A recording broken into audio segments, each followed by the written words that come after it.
Welcome. We are now in the middle of module 2. We have seen in previous lectures the input output structure of the flow sheet and the factors that govern the decision of batch versus continuous process.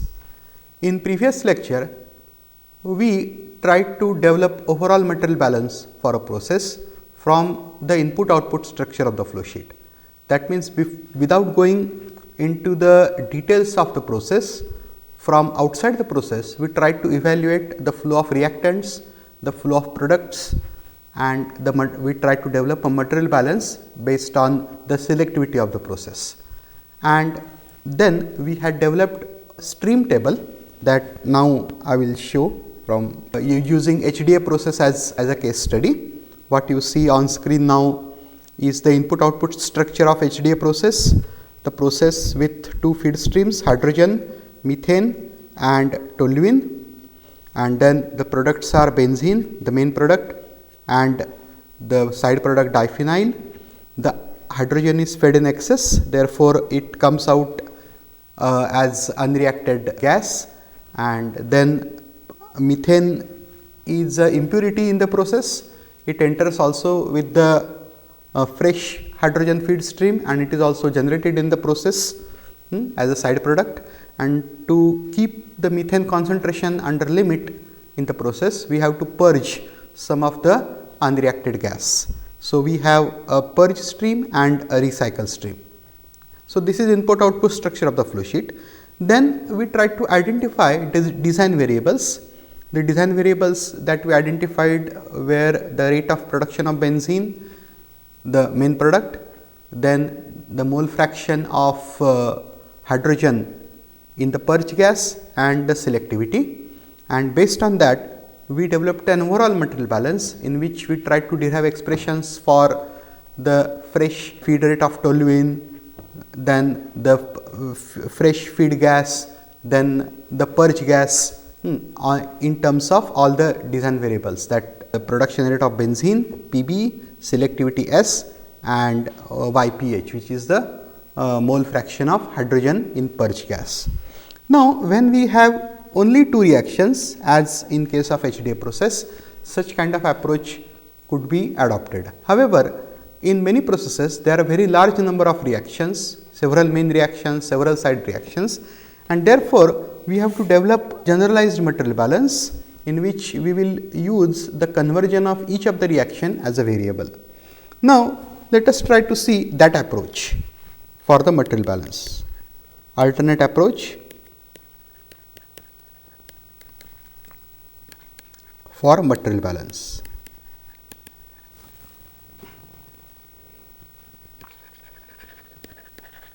Now, here we will use the extent of a reaction as a parameter or fractional extent of a reaction.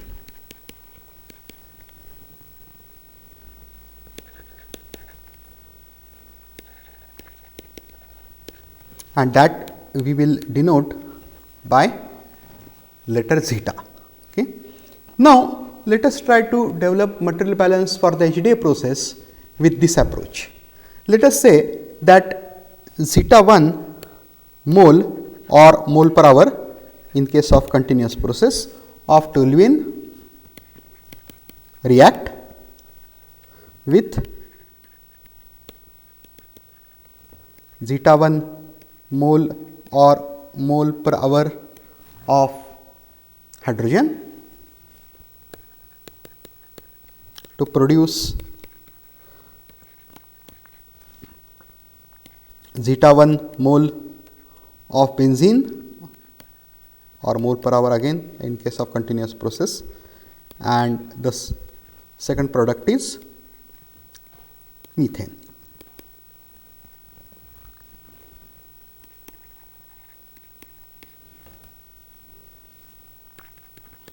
This for the first reaction of the HDA process. In the second reaction, 2 zeta 2 mole or mole per hour of benzene react reversibly to produce zeta 2 mole of diphenyl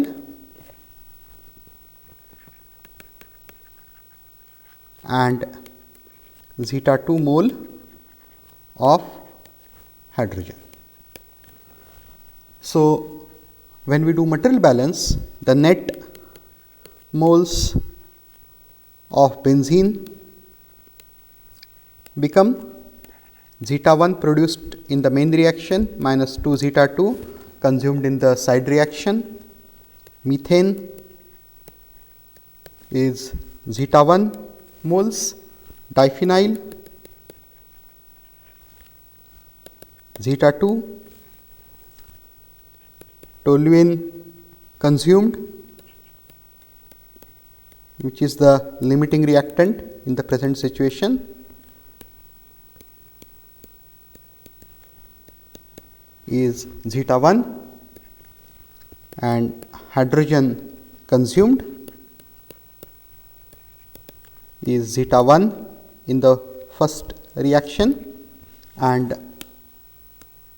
zeta 2 moles that are produced in the second reaction. Now, in case of multiple reactions with multiple products, we can write a generalized expression as moles of a particular component J are equal to N J naught, which are the initial moles, plus nu I j into zeta I. Now, I here indicates reaction and J as a component, which could be either reactant or product. Now, nu I j are what is known as reaction coefficients or stoichiometric coefficients.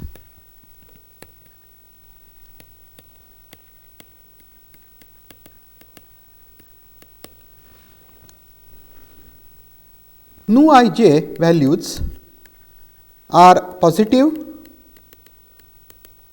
for a reaction if a particular component is produced in the reaction.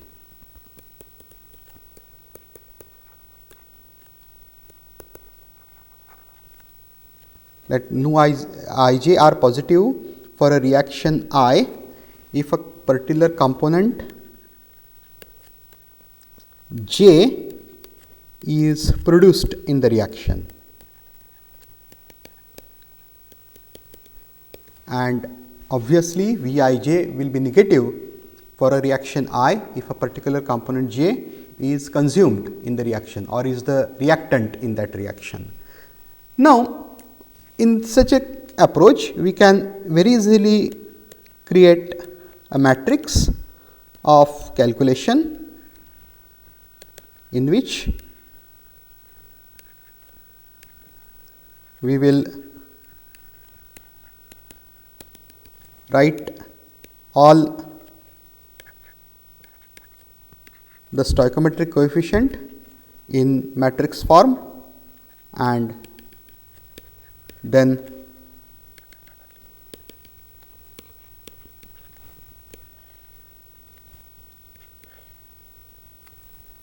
multiply it by the matrix of extent of reactions.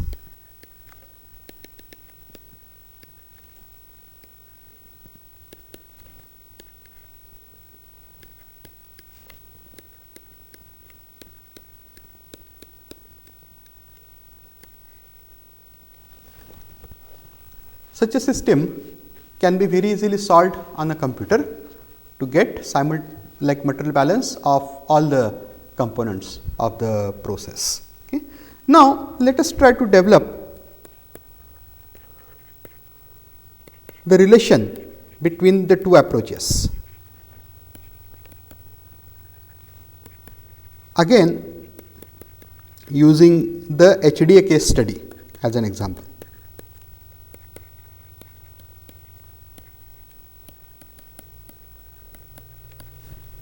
Now, zeta 1, which was the moles of benzene produced, in the earlier approach we wrote as Pb by S.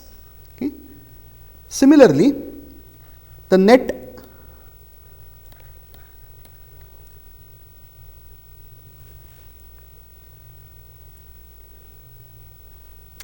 this zeta 1 is the toluene consumed. Toluene consumed is Pb by S as per the first approach and zeta 1 as per the second approach.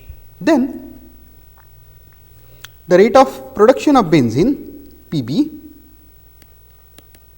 as per the second approach is zeta 1 minus 2 zeta 2, and therefore, by combining these two expressions we can write zeta 2 is equal to half zeta 1 minus Pb, which is equal to Pb by 2 into 1 minus S by S. So, essentially we have the two expressions. Zeta 1 corresponds to Pb by S and zeta 2 corresponds to Pb by 2 into 1 minus S by S. Now, after evaluating all the molar flow rates of streams, we have to evaluate the economic potential of the process.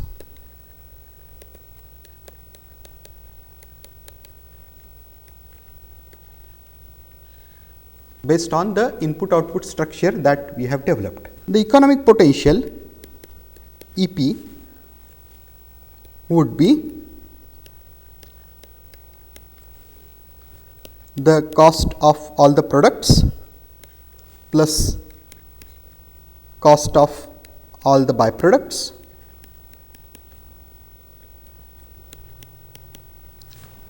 minus the cost of raw material, because these three components we have determined. Okay.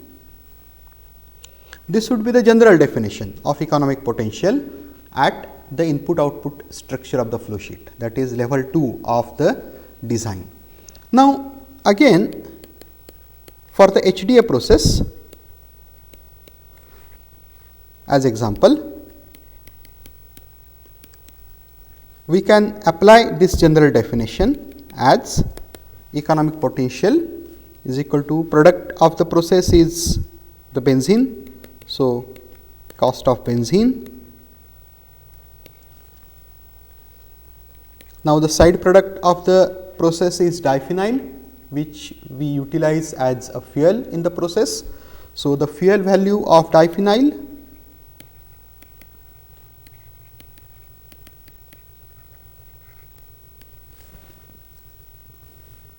the purge gas that comes out of the process comprises of hydrogen and methane, both are combustible gases. So, that purge gas can also be used as fuel in the process, captive consumption. Okay. So, fuel value of purge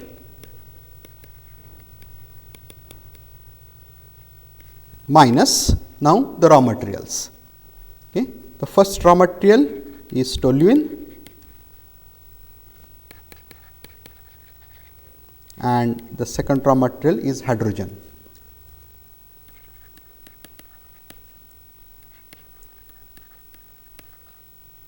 With impurity of methane. Now, this is a very crude definition of economic potential.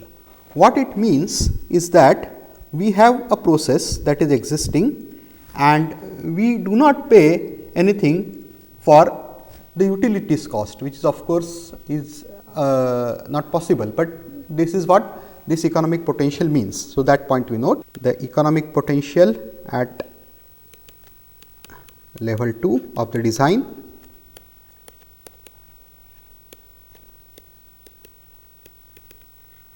input output structure of flow sheet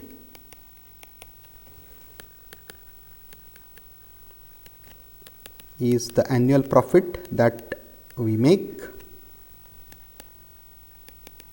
if there are no capital cost and no utilities cost.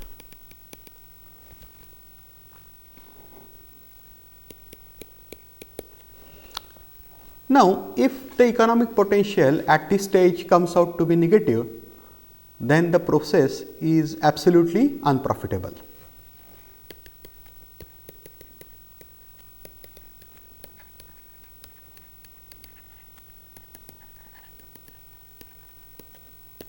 That means there is no point in designing the process further. Now, in such case, we have to look for alternate raw material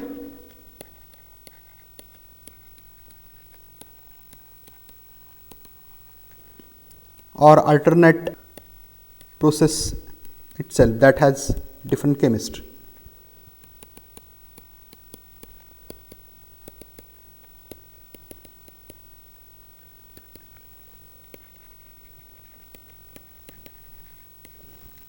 So, to summarize this particular level of design, what we have done is that we have identified the process variables, we have tried to derive an overall material balance, and with that analysis we have developed the process alternatives. What are the process alternatives? With again HDA process as example. First is whether to purify the hydrogen feed stream.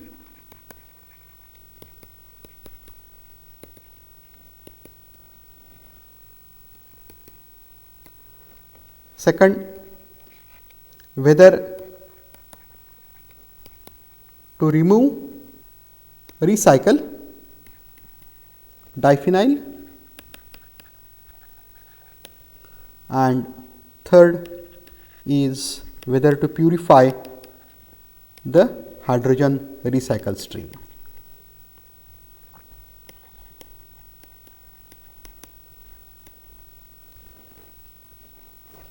Now, obviously, with these process alternatives, we generate large number of flow sheets, and it is impractical to design all the flow sheets to a great detail. Therefore, we are trying to develop a criteria for screening of these alternatives, so that we can shortlist only the best few which we can design in detail. Having said this, we now go to the next level of design, level 3, which is the recycle structure of the flow sheet.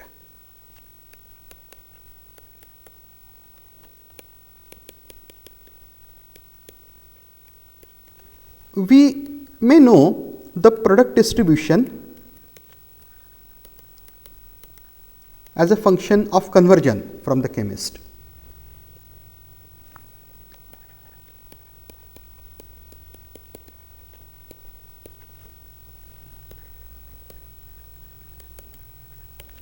And if the desired products are formed at relatively low conversions, then we have the problem of very large amount of unreacted reactant left out at the reactor exit, which we have to separate from products and recycle back to the process. Now, separation and recycling becomes an important aspect of process design. Especially for gaseous reactants, we need a compressor, which is an expensive piece of equipment in terms of both capital and operating cost. As far as liquid recycle is concerned, we may need only a pump, which is not not at all an expensive component. However, separation of the liquid reactants from the other products could be an energy intensive operation. Now, this usually takes place through distillation columns or distillation train. Okay. So, now let us see what decisions that we need to take while deciding the recycle structure of the flow sheet. Of course, recycle structure of the flow sheet will also be dominated or will be influenced by the reactor design, because the conversion itself depends on the reactor design. So, that point we note that reactor design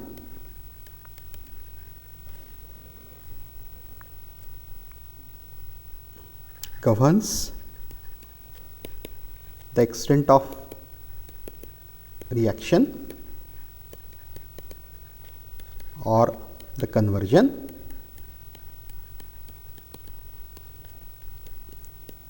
and thus also influences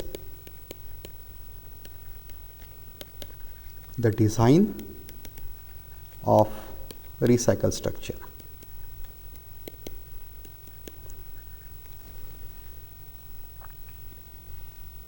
We also note the point of gas recycle needing compressor, which is an expensive piece of equipment.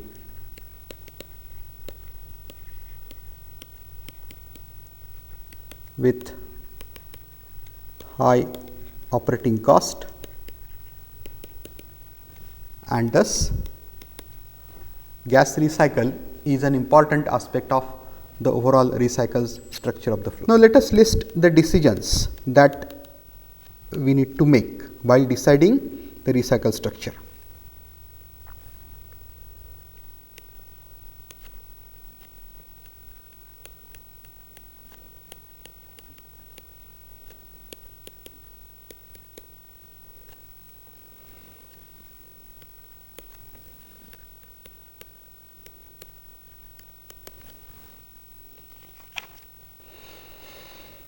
The first decision that we need to make is how many reactor systems are required and should there be any separation between these systems.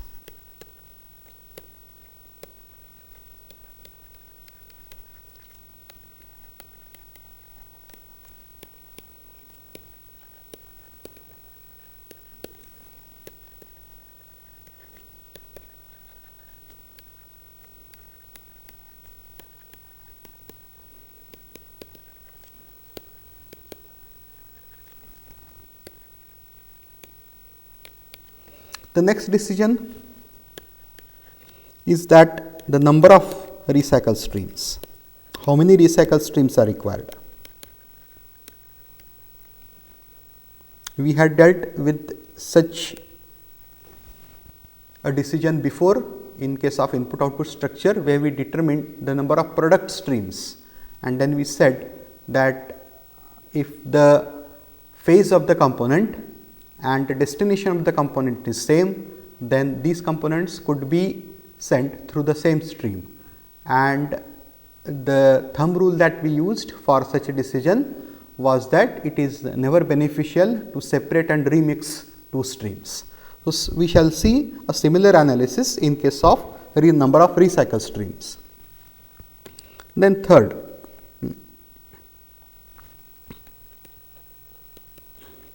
should an excess of any reactant be used?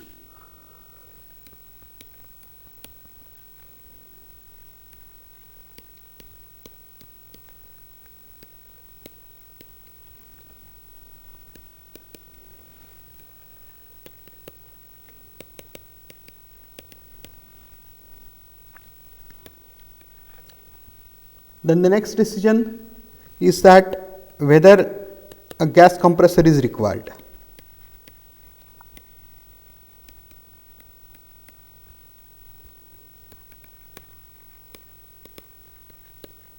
And then what should be its capacity and the typical cost.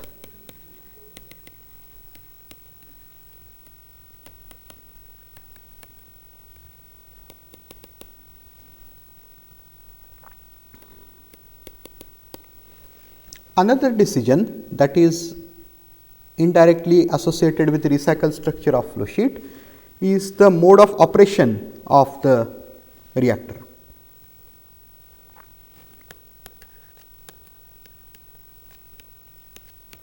Whether the reactor be operated adiabatically or whether it should be operated isothermally.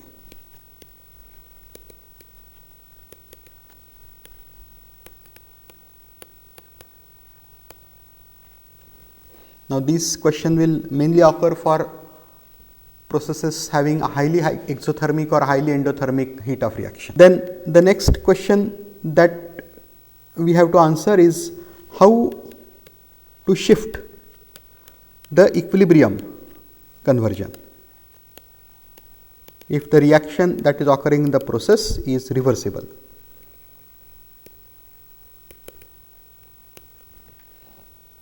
And finally, we have to decide the economic potential, that is how do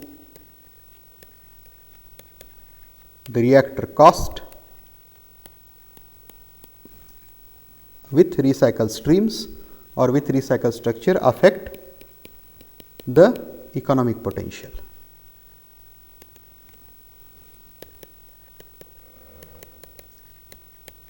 Now, let us deal with these decisions one by one and with certain examples. Now, the first decision, that is number of reactor systems. We have been taking the hydrodealkylation process as the case study so far, and we again go ahead with the same. Now, in case of HDA process, we have two reactions, okay, that is toluene reacting with hydrogen to give diphenyl, to give benzene and methane, and 2 moles of benzene reacting reversibly to give 1 mole of diphenyl and hydrogen. Now, both of these processes are vapor phase processes. Their temperature and pressures are same. I had mentioned in previous lecture the range of temperature for this process, that is 1150 to 1300 degrees Fahrenheit, and pressure of 500 psi. Now, obviously, since both reactions are at the same temperature, same pressure, only one reactor is sufficient. In addition, we also note that this is a non-catalytic reaction. Therefore, for the HDA process, the number of reactors is 1. Okay. However, this may not be the case for other processes.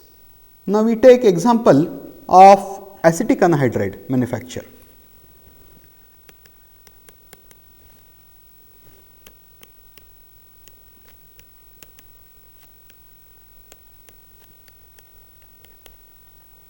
The chemistry of the process is that acetone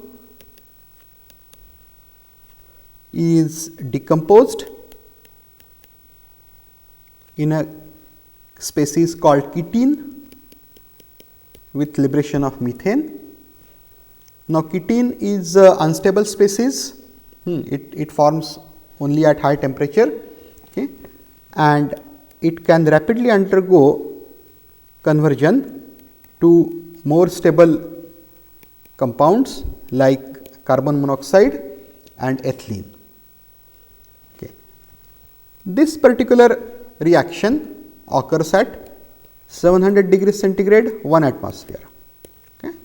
Acetone decomposing to ketene plus methane, and ketene may undergo further dissociation to give carbon monoxide and ethylene. And then acetic acid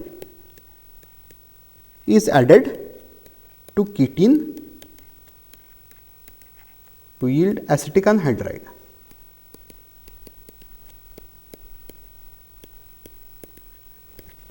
This reaction occurs at 80 degrees centigrade, although the pressure is same.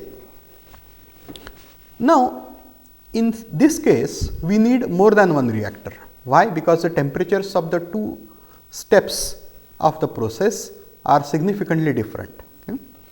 Therefore, we need 2 reactors.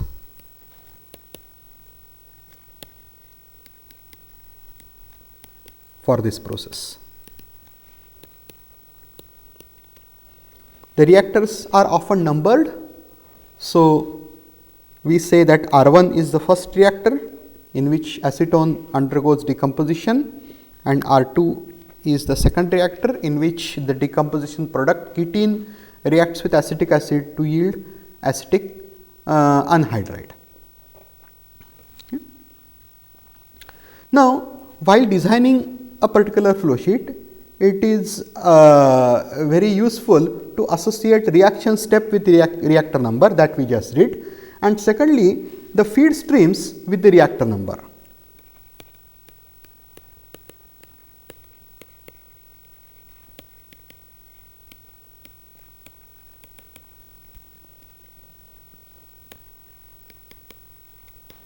Now, acetone will be fed to the first reactor, acetic acid will be fed to the second reactor. Similarly, we can also associate the components in the recycle stream to the reactor number.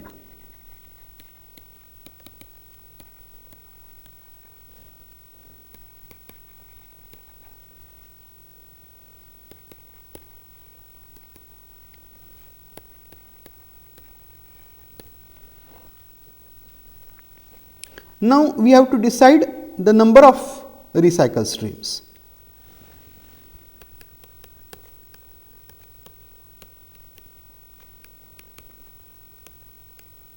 We use the same thumb rule as we used for deciding the number of product streams for this, that it is never beneficial to separate two components and remix them.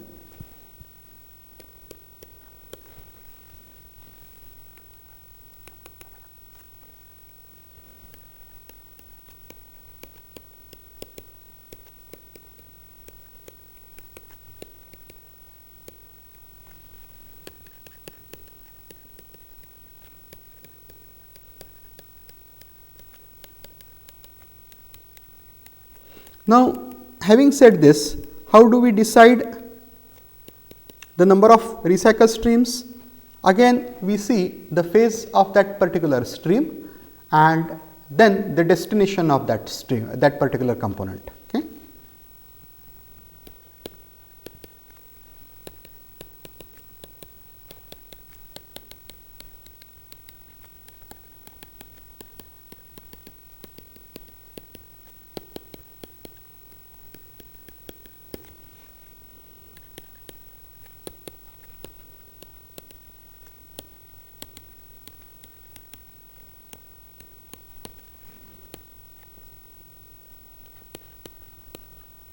The phase of the particular component can be found from its normal boiling point.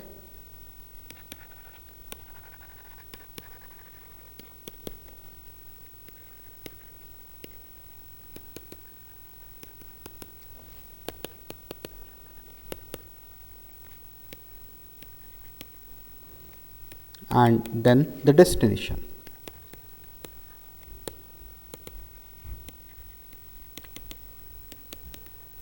And if the destination of the particular component or components, the different components is same and their phase is same, those components can be sent through the same stream.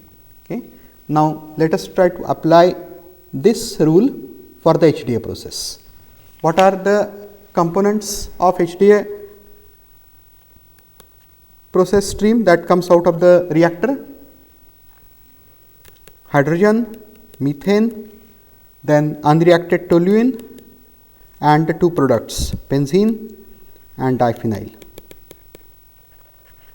Okay. The destinations of these components are hydrogen and methane go to either recycle or purge,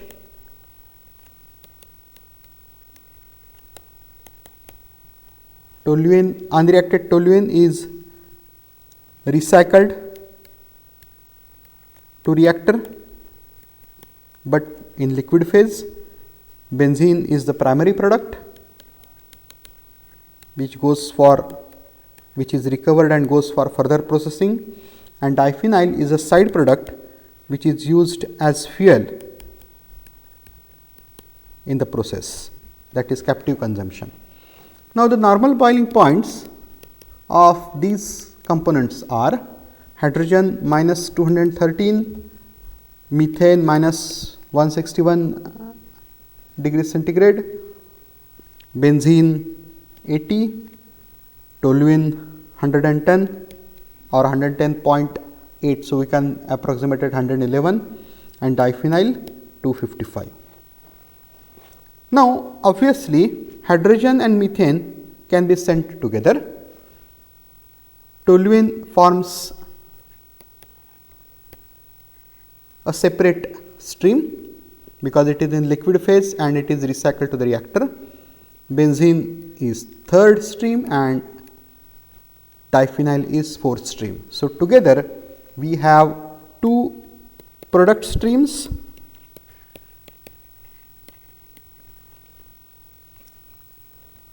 two recycle streams,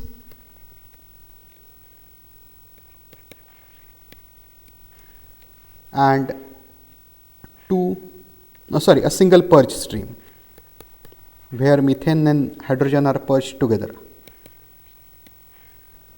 Now, let us try to apply the same for the acetic anhydride process that we saw. Here we have many components.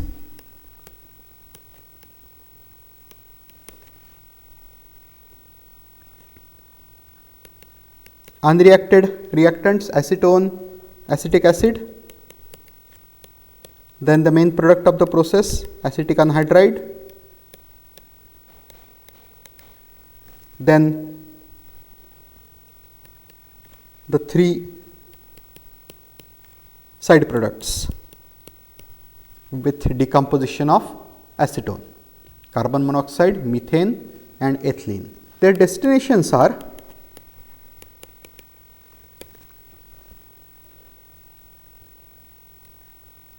the gaseous products, carbon monoxide, methane and ethylene are used as fuel.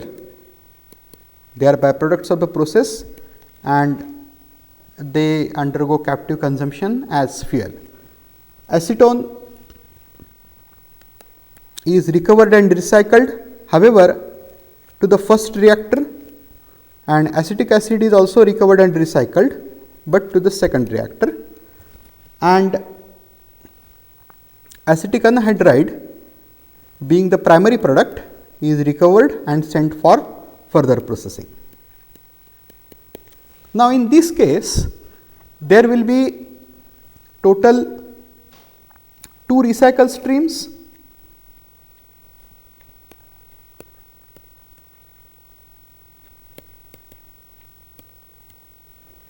one product stream and one, or you can even associate the fuel byproduct as a product stream. So, essentially 2 recycle streams and 2 product streams. Okay. So, this is how we determine the number of recycle streams of the process. Now, the question of excess reactant. Usually, excess reactants are fed to force the conversion of limiting reactant to completion. In some cases, excess reactants are fed to suppress formation of side product.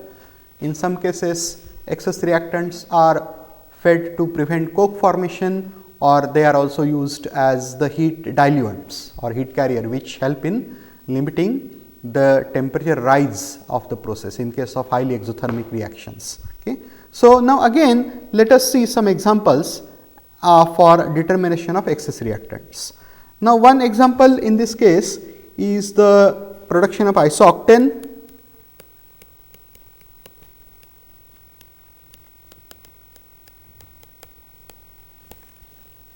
in which butene reacts with isobutane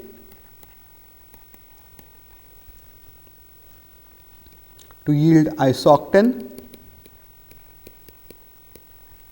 and butene undergoes a side reaction with isooctane to yield higher hydrocarbons like C12. Okay. Now, in this case butene is an unsaturated molecule, so it has high reactivity, and therefore, isobutane is fed in excess.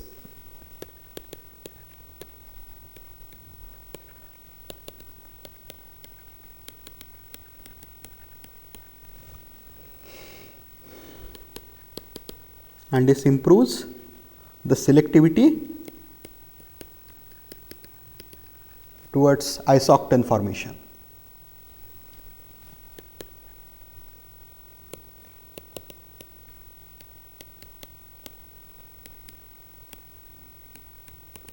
The larger the excess, the higher the selectivity.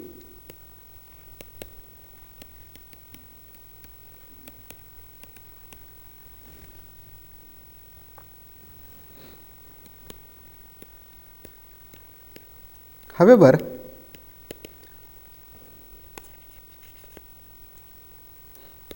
the stoichiometry is same. If we feed high excess of isobutane, we have high isobutane left unconverted at the reactor exit, and recovery and recycle of isobutane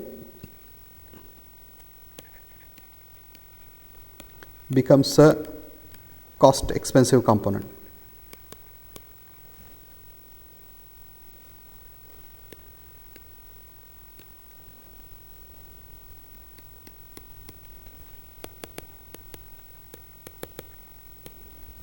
Therefore, while deciding excess of a particular reactant, we have to determine the optimum excess.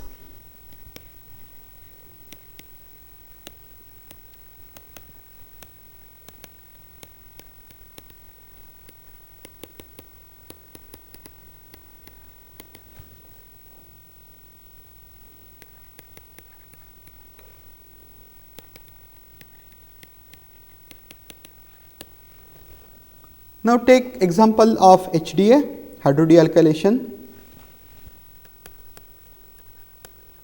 In this case, hydrogen is fed in excess.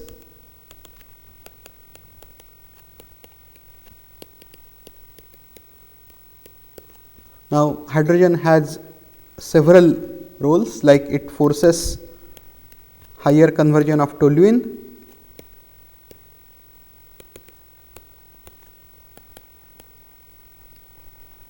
since hydrogen is also formed in the side reaction, reversible side reaction, excess of hydrogen shifts the equilibrium to left towards the benzene side. So, it suppresses diphenyl formation. Now, in some cases decomposition may occur, like if the temperature exceeds 1300 degrees Fahrenheit, then toluene may undergo decomposition and the coke that is formed may deposit on the reactor wall. Hydrogen helps in burning of that coke. Okay. So, the third role excess hydrogen plays is burning of coke deposited on the reactor wall due to thermal decomposition.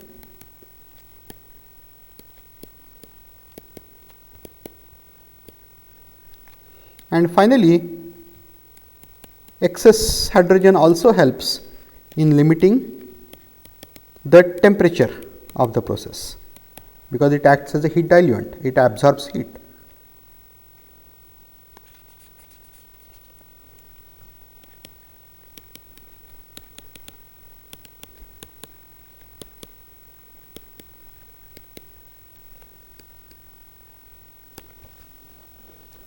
Another example could be that of phosgene formation.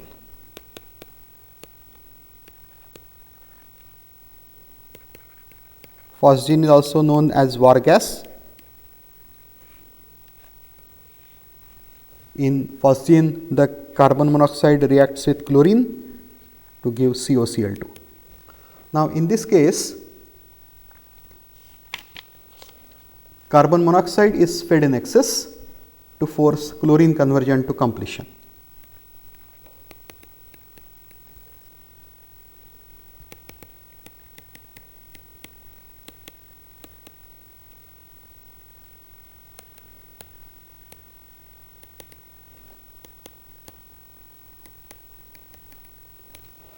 In some cases,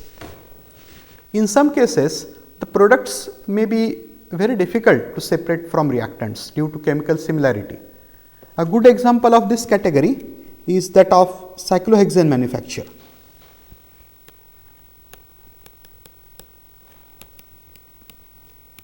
Now, here hydrogenation of benzene is carried out through a reversible reaction.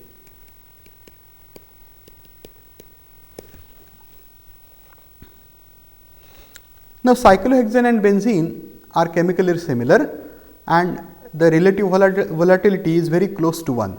So, if any benzene remains unconverted in cyclohexane, removal of it is very difficult. Secondly, benzene is carcinogenic, it is one of the hazardous or toxic materials. So, leaving impurity of benzene in cyclohexane is not desired. Therefore, excess of hydrogen is used to force conversion of benzene to completion. Okay. So, that point we note.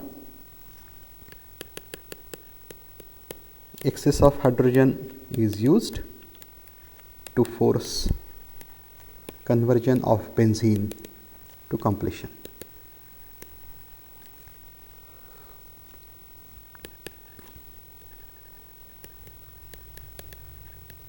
We shall see a detailed analysis of this process later in this module. The bottom line is that due to this excess, the molar ratio of reactants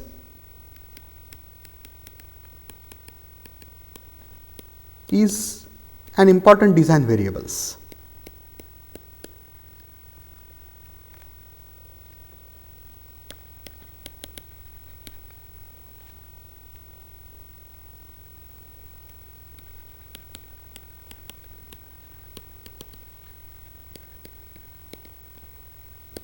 As we pointed out earlier in this lecture, the excess has an optimum.